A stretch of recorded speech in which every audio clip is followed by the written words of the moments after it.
Hi guys, Manny at Gourmet Takeaway. Today we're gonna show you how we do our rye sourdough bread with 100% pumpernickel flour. This is Northern European authentic rye bread. We use pumpernickel flour, which means it's the whole rye flour.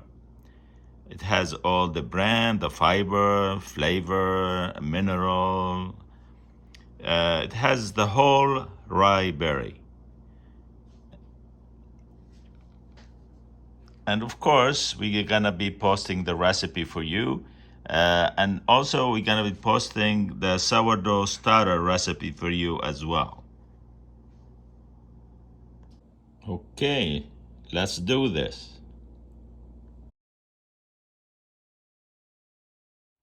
Okay, before we start our bread, we have to make sure we have our sourdough starter. So if you're making the bread for the first time, you have to do the sourdough starter. And of course, you follow the recipe that we will be posting for you. In our case, we do have a mother starter, sourdough starter. This is the starter, remaining starter is about a cup of the old starter that we used last time we made our bread. And believe it or not, this sourdough starter here is about maybe 2-3 years old. What we do is to revive it, to make our bread every time, is we have to revive it by adding flour and water to it for about 2-3 days gradually. Like about a quarter of a cup of flour and a quarter of a cup of water for about 3-4 days. And we wait like 24 hours between each feeding. And the reason we do that is to have a natural leavening agent, because in our rye bread, this authentic rye bread, we do not add any yeast. So we have to develop a natural yeast leveling elements. And this is by using the sourdough starter. Yes, this is the starter that we had from last time. In fact, what I do is I look at it and be sure it's fine before I start. And what I do is have enough starter to have some left over, plus to make the new loaf of. You use what you need and you keep some of the old starter for the next time. Yeah. Okay. Right. So a lot of people use this mother starter for years. And the reason they do this is for flavor, right? Yeah. Plus you don't have to make it from scratch all the time.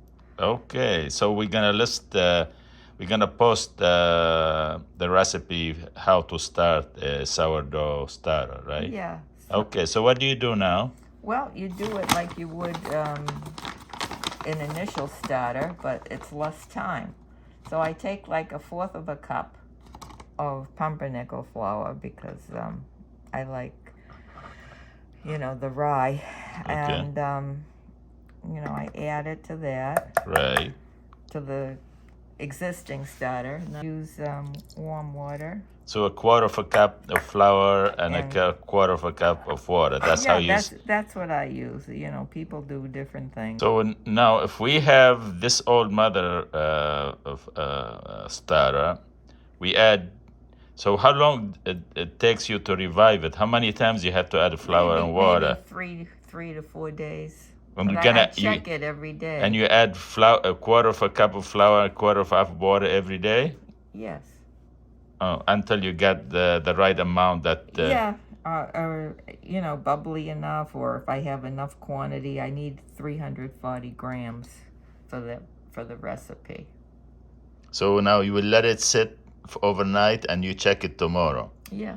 So it will take about 3-4 days for us to make sure this starter is ready Yeah. before you start your bread. Yeah.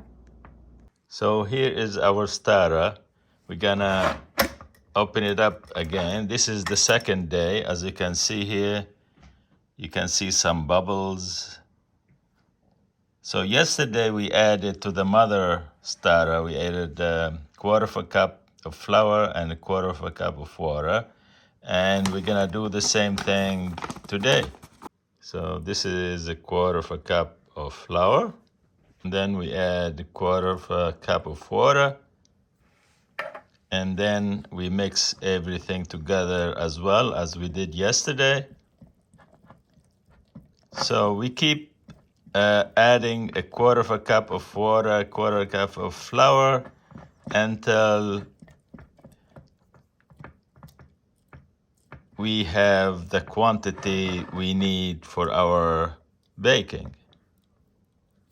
Now, so we shut the jar and we let it sit for another 24 hours. Here we are, our third day with our mother starter. As you can see here, you see the bubbles developing, leveling, and the texture now is like a spongy texture. And so this is our third day. Today we're gonna add another quarter of a cup of flour and quarter of a cup of water today. And the reason we do it gradually, like a quarter of a cup every day for 3-4 days, is to let the mother starter feed gradually. You don't want to like give it like a cup of flour, a cup of water one day and just mix it and that's it, because it's like human beings. Like, you know, you don't eat like 4 dinners in one dinner. So that's how we develop the texture and the leveling, because as we told you before, we do not add any yeast, so it has to be natural yeast leveling by itself. Okay, let's add some flour and quarter of a cup of water, and now we mix it thoroughly all together. See how it is? It's nice and spongy, and the texture, that's the texture we're looking for when we add the third day of flour and water. So now we're gonna let it rest another day till tomorrow, and we'll check it. And I think should do it, but we'll check it tomorrow and see if we have to feed it again, or the texture and the leveling yeast, natural yeast, develop enough to have for our bread. So for our, we're gonna make only 1 loaf of rye. So we're gonna need like 340 grams of the starter, about 12 ounces, like 1.5 cups of the starter. So, and as we said before, we usually have to keep part of the starter for the next time. Usually what we keep is about a cup for next time, and we start the procedures all over again.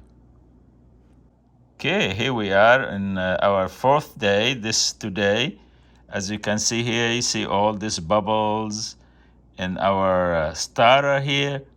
So I don't think we're gonna be adding any more flour or water, because we do have enough starter to start our bread. So if you are a regular bread baker, I think it would be a good idea to have a scale, because measuring by scale is more accurate for your recipes. So the scale we have here is in kilograms, or if it is in pounds, it's up to you. You could either have it pounds or kilogram. Kilograms is more accurate for us to do this loaf. So we're gonna be listing the recipe, and it's a good idea to watch the video and read the written recipe as well. Okay, we're gonna be adding, for our recipe, it asks for 340 grams of starter, which is about 12 ounce, about a pound, about a cup and a half of starter.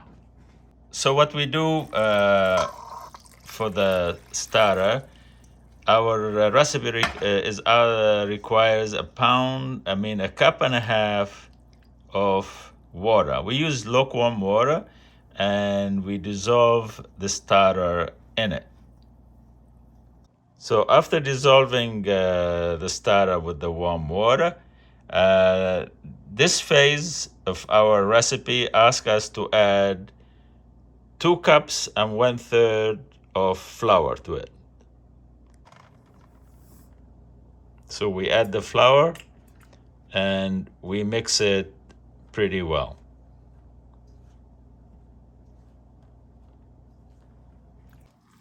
So we keep combining the flour with the starter and until all the flour is absorbed. So now we are done with this phase of the baking. As you can see, everything is mixed well together, the flour, the water, and the starter. And now we're gonna cover it with a damp towel and keep it for 24 hours to ferment all together. Okay, so if you remember, we started with the mother starter from the beginning, and we added flour and water to it to increase it. So after we took our knead for this time, so what left over here for the mother starter, it's about a cup here left for next time. So what we do now, we cover it and we keep it in the refrigerator for the next loaf that we want to bake. We usually bake every 3-4 weeks, make a new loaf. But if you make more bread at home, like every week or every few days, whatever, you have to really increase the mother starter according to you how many loaves you do. If you do 2 loaves, you're gonna double it, and you're gonna keep double the amount of mother starter for the next time. So what we have here is good enough for our next time because we bake 1 loaf at a time. Okay, so this been sitting overnight. See the dough here, as you can see it here. And we'll mix it. See how the consistency is it? See like how spongy, nice.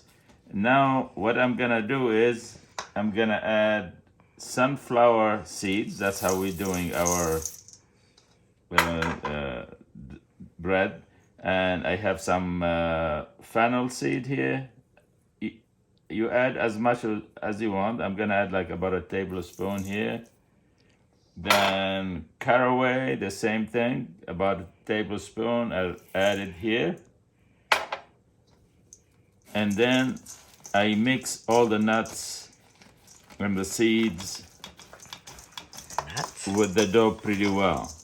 So here, after we mix our seeds pretty well with the starter mixture, and here we prepared our water, like half a cup of water with a couple of tablespoons of molasses and 2 teaspoons of salt. We mix them all together and dissolve them pretty good. And now we're gonna be adding it to the mixture.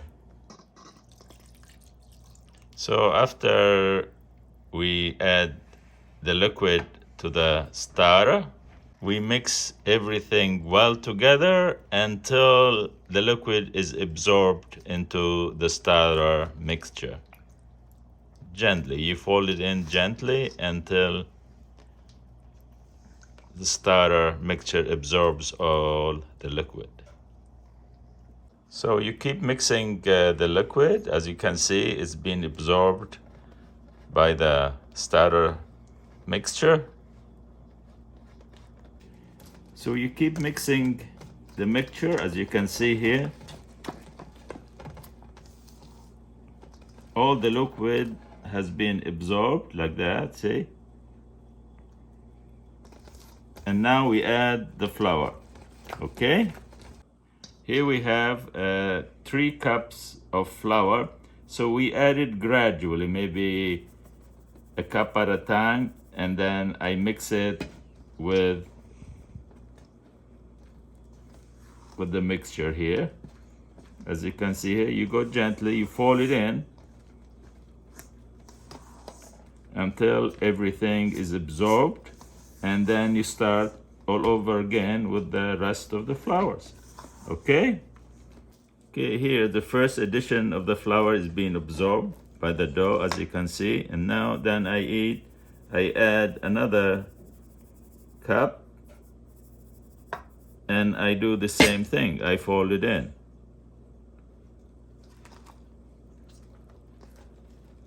Okay? Okay, so the second addition was absorbed by the dough, and now I add the rest of the flour. And I do the same thing. I fold it in and mix it like I did before until it's absorbed.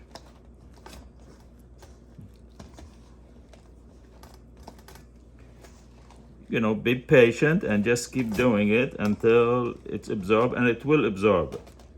Okay? So here we are. As you can see, I'm trying to make sure all the flour is absorbed and I don't see dry flour in there. So as you can see, the dough is very sticky. This is the nature of this bread. So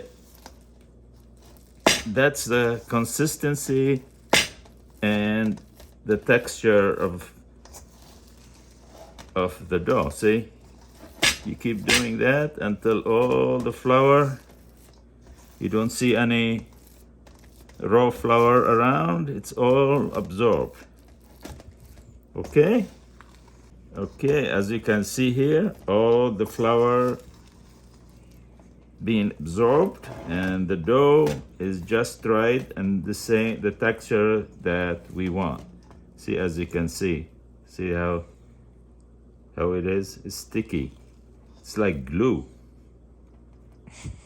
Okay. All right. And now what we do is we prepare our pan. We batter it on the bottom and all the sides. So we're using here 4x4 by 9 pan. That's the amount of dough we have for our bread.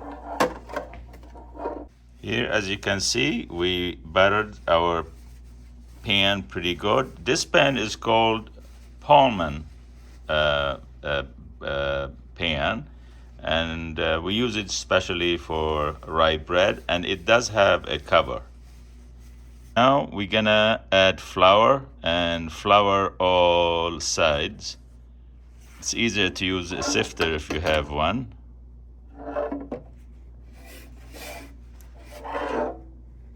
So here we floured our Pullman pan here, and now what we're gonna do, we're gonna get rid of the excess flour. Here we are, we get rid of our excess flour.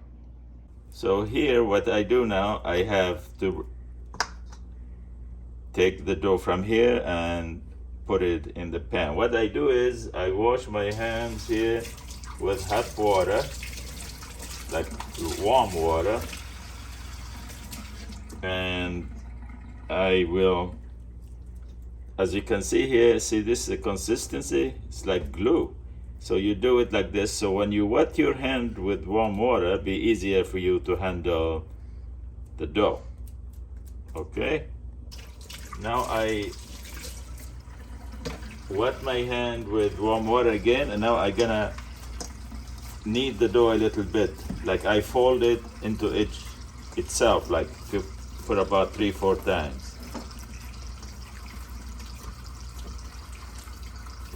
Okay, so I keep wetting my hand with warm water and folding the dough on itself here, and this is the 4th time I'm doing it, as you can see here. So it's easier when you have wet hands to do that. Use warm water. See, as you can see, nothing sticks in your hand. But if you don't use warm water, dough will be really sticking to your hand.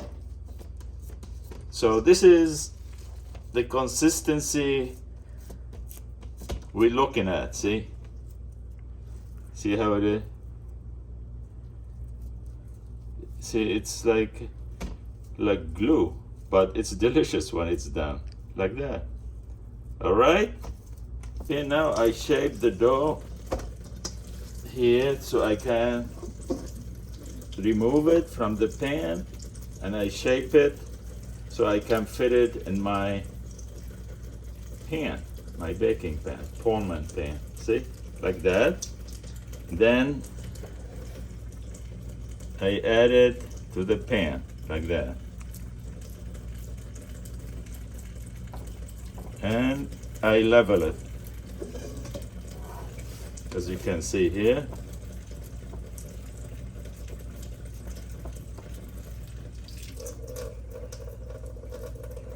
I keep leveling it nice until it's the same thickness all over, the sides, the long side, the short side, like that. Okay. So after I level it off, I use my spatula here, as you can see here, to smooth everything out and level it off, like that. See, it's nice and smooth. All right. So here we are. Our dough is nicely leveled in our pan. And now we'll cover it and we'll let it rest for about a couple of hours. This is damp cloth, kitchen towel. Here we are after 2 hours. Let it rest. And well, of course, you can keep it more than 2 hours if you like, and maybe overnight if you don't have the time to bake it the same day. So now what we're gonna do, we're gonna make little hole there. We're using a thin skewer here to make it. So we do this for even baking.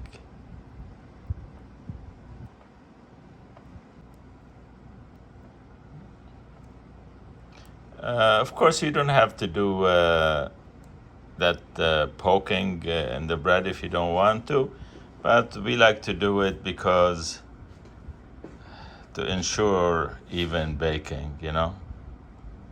And for this type of bread, we do have a cover for the pan. So to prevent, what do you prevent when you put the cover in? Well, it's more like a sandwich bread. It's the shape of a sandwich bread. We bake it even over. Yeah, and it helps, I think, prevent a flying lid, which is when the dough rises too much on the top and it separates from the body. From the body, yes, so exactly. We find that this works good along with poking holes in the top. Now we put the cover. See, the cover has grooves. It fits right inside. Slides. Yeah, slides in. And we have a preheated oven, 400 degrees, and we put it in lower second rack of the oven, and we bake it for 65 minutes. Yeah, that's what I find works best. But you might have to do it a little more or a little less depending on your oven. Okay. Here we are. Our bread is done. So now we have to take the cover off. And here is our bread. Okay, so we let our bread stand in the pan for about 10 minutes, and then we put it on a rack. Here we are. Now we have to take the loaf out of the pan and put it on the rack right there. Okay, voila. Okay, and then usually what I do is I turn the bread around like this. Okay, so now what do we do now? Well, you wait 24 hours before you cut it, and the reason for that is because all the moisture would make it gummy. So this way it sets, and it shouldn't be gummy when you cut it. Okay, here is our loaf. After 24 hours, we're having it rested and ready for us to cut. I wonder how much it weighs. All right, we'll check. So it weighs 3 pounds and 5 ounces. Wow. This is a very condensed bread, but it's very delicious. Okay, let's slice and show you how it looks like. Look at this. Beautiful. Okay, guys, here we are. I have a beautiful rye, 100% rye bread. And hope you guys try it and let us know. And here we have our mother starter here for our next loaf. And I think we'll make another one within 10 days or 2 weeks. Okay, we'll see you later. And next we're gonna do some French style baguette. And you can watch the video on our channel and find the recipe on our Facebook page. Okay.